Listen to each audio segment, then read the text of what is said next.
मेरे प्यारे भारत के मूल निवासियों, बाबा साहब डॉक्टर भीमराव अंबेडकर जी की सोच की दुनिया में आपका बहुत बहुत स्वागत है। तीसरी शंका सर्वथा निर्मूल है। यह शंका वही कर सकता है जो उपनयन संस्कार को नहीं जानता। आर्य लोग कुछ नीतियों को कहते थे। गौतम धर्म सूत्र 8-14-24 में 40 संस्कारों का वर्णन है। गर्भाधान, कुशवन, सीमांतोन्नयन, जाति कर्म, नामकरण, अन्नप्राशन, कौल उपनयन, वेदों के 4 व्रत, विवाह, पंचमहायज्ञ, देव, पितृ, भूत, मनुष्य और ब्रह्म, सप्तपाक यज्ञ, सप्त हविर यज्ञ और सप्त साम यज्ञ। बाद में संस्कारों का अर्थ संकीर्ण हो गया और यज्ञ इत्यादि निकाल कर केवल 16 संस्कार रह गए। संस्कार सभी समाजों में पाए जाते हैं। ईसाइयों में संस्कार हैं परंतु केवल धार्मिक। आर्यों में भी संस्कार केवल धार्मिक थे। जैमिनी ने पूर्व मीमांसा में लिखा है कि संस्कारों से पाप का क्षय और अच्छे गुणों का उत्पादन होता है। बाद में संस्कारों का तात्पर्य कुछ सामाजिक भी हो गया। शूद्रों को उपनयन का अधिकारी बनाने का तात्पर्य केवल सामाजिक था। जब सबको उपनयन का अधिकार प्राप्त था तब उसका महत्व सामाजिक नहीं था। जब शूद्रों से यह अधिकार छिन गया तब उपनयन करना श्रेष्ठता की निशानी समझा जाने लगा।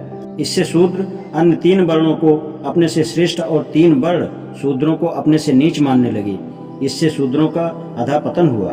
अब उपनयन के अन्य परिणामों की ओर ध्यान दीजिए।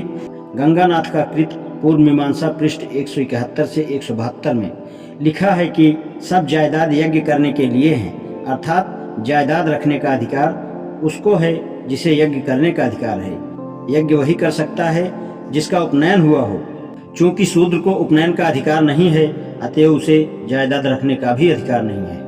पूर्व मीमांसा का दूसरा नियम यह है कि यज्ञ वैदिक मंत्रों ही से हो सकता है। इसलिए यज्ञ करने वाला वेद पाठी होना चाहिए। वेद पाठ अर्थात ज्ञान का अधिकारी वही है जिसका उपनयन हुआ हो। चूंकि शूद्र का उपनयन नहीं हो सकता, अतएव वह विद्या भी नहीं पढ़ सकता। इस प्रकार शूद्रों के लिए जायदाद प्राप्त करना और विद्या अध्ययन करना दोनों का मार्ग बंद हो गया। उपनयन का आर्यों में यह महत्व है, अतएव ब्राह्मणों ने शूद्रों को उपनयन का अनाधिकारी बनाकर उसे मूर्ख और निर्धन बना दिया। ब्राह्मणों ने कहा है कि शूद्र शमशान भूमि के समान है। ब्राह्मणों ने शूद्रों को मूर्ख और निर्धन बनाकर सचमुच शमशान पूर्ण बना दिया। ब्राह्मण दूसरों को उपनयन से वंचित रख सकते थे। यद्यपि यह अधिकार कहीं पर खुले तौर से तो दिया दिखाई नहीं देता, तथापि यह कोई इस बात की शंका उठाए कि ब्राह्मण किसी को कैसे उपनयन से वंचित कर सकता है। अधोगत 2 बातें ध्यान में रखने से ऐसी शंका दूर हो जाएगी। उपनयन केवल ब्राह्मण करा सकता है। यदि ब्राह्मण समाज की आज्ञा के विरुद्ध उपनयन कराए तो वह दंड का भागी होता है। आदि में पिता पुत्र को गायत्री सिखाता था और गायत्री ही से वेदाध्ययन प्रारंभ होता था। बाद में वेदाध्ययन उपनयन के पश्चात होने लगा। उपनयन संस्कार समाप्त होने पर लड़का आचार्य के घर जाकर रहता था और वेदाध्ययन करता था। आचार्य कौन हो सकता है और आचार्य के गुण क्या हैं? इस पर पुराने समय से झगड़ा चला आ रहा है। आचार्य वह हो सकता है जो वेद पारंगत हो। आपस्तंभ धर्मसूत्र 1:1:1 से 11 काणे पृष्ठ 324 के अनुसार यदि कोई आचार्य जो वेद न पढ़ा हो किसी शिष्य को पढ़ाता है तो आचार्य अंधकार में पढ़ता है और शिष्य भी अंधकार में पढ़ता है।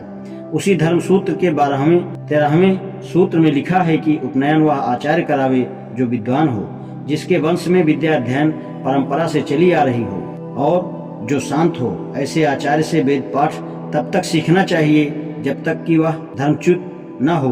व्यास ने कहा कि आचार्य को ऐसा होना चाहिए जो वेद जानता हो, धर्म जानता हो, अच्छे वंश में पैदा हुआ हो, पवित्र हो, श्रोती हो और आलसी न हो। श्रोती उसे कहते हैं जो वेद की किसी शाखा का विद्वान हो, परंतु सबसे पहली शर्त यह है कि आचार्य ब्राह्मण हो। यदि ब्राह्मण आचार्य न मिले तब क्षत्रिय या वैश्य को गुरु धारण करें।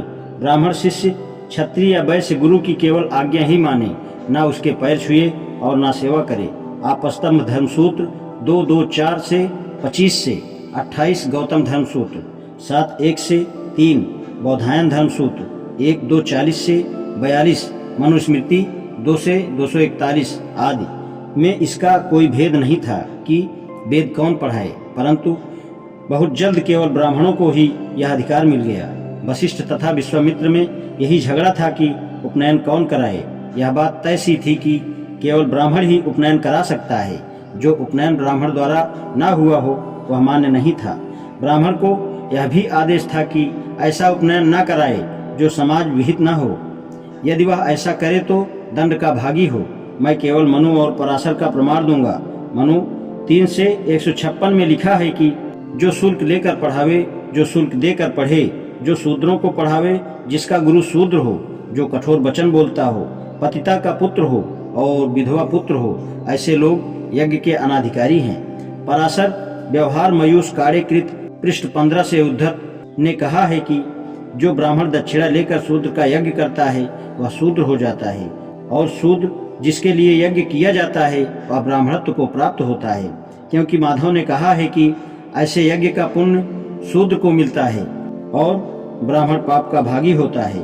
जो लोग यह प्रश्न उठाते हैं कि ब्राह्मण को क्या अधिकार था कि वह शूद्र का उपनयन न होने दे, उन्हें यह ध्यान में रखना चाहिए कि उपनयन केवल ब्राह्मण करा सकता था, और यदि वह ऐसा उपनयन करावे जो समाज विहित न हो तो वह पाप का भागी होता था और दंड पाता था।